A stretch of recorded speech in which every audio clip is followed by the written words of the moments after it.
এটা দিয়ে 1 লক্ষ জন হবে, এলাকার 1 লক্ষ জনের উপকৃত হবে। তাহলে আমরা কি যে সেবাটা পাবো তার জন্য দোয়া করতে হবে না? এছাড়া আমরা কায় মনে রাখতে জসিম সাহেবের জন্য দোয়া করবো, বরাবর রফিক সাহেবের জন্য দোয়া করবো, মক্কা সাহেবের জন্য দোয়া করবো, ছোট ভাই আমাদের জন্য দোয়া করবো, জসিম ভাইয়ের ফ্যামিলির জন্য দোয়া করবো, পরিবারের জন্য, তার সন্তান সন্ততির জন্য সবাই আমরা এমনভাবে দোয়া করবো যেন জসিম সাহেবের যা কিছু শারীরিক সমস্যা, অন্যান্য যে কোনো প্রাতিষ্ঠানিক সমস্যা, ব্যবসায়িক সমস্যা, সব সমস্যা প্রতিকূলতা কেটে উঠে উনি আমাদের মাঝে যারা দুর্বার গতিতে আনন্দের গতিতে সগৌরবে মহিমায় অগ্রসর হতে পারে।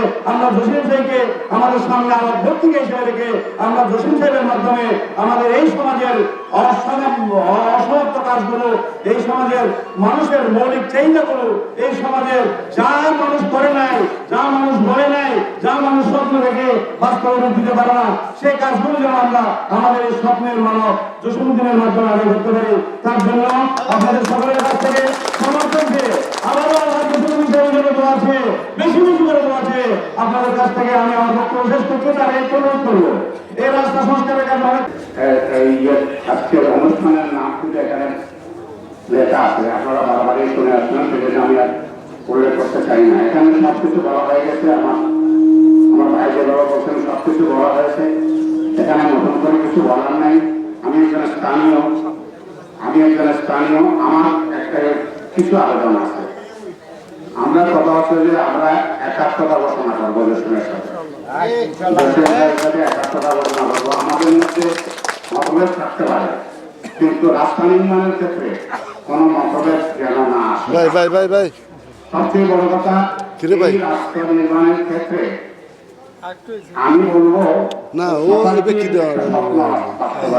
কিনলেন জানে কিনলেন না এমন মানুষ যার নাম আপনারা শুনেছেন কিন্তু এখন সশক্ত রেখেছেন। আমি ইঞ্জিনিয়ার সাহেবের সাথে কথা বলছি,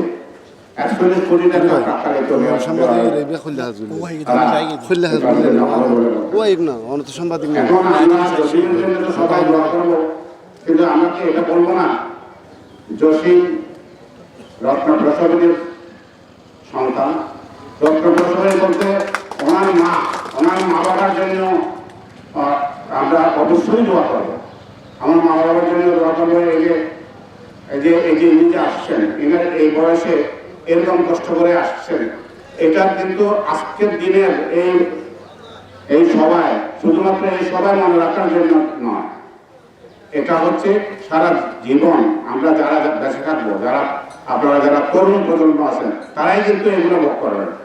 আমরা তো আমাদের শেষ দিকে, আপনারা সবাই এগুলো মনে রাখবেন। এখানে এটা হচ্ছে সরকারি জারিয়া। জসিম সাহেবদের জন্য আপনারা দোয়া করেন আর না করেন, করাটা আপনাদের জন্য ইমানি দায়িত্ব, একদম ইমানি দায়িত্ব। আপনারা নামাজ পড়েন, কালাম করেন, কিন্তু কৃতজ্ঞতা জ্ঞাপন যদি না করেন সেই নামাজ কালাম হবে না।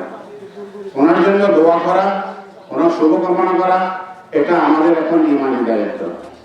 এখানে আপনারা জানেন এই সড়কই আমাদের প্রথম সড়ক নয়। আলহাজ জসিমউদ্দিন ফাউন্ডেশনের উদ্যোগে আমরা আগেও প্রায় 7 কিলো রোড করেছি, আপনারা অবগত আছেন।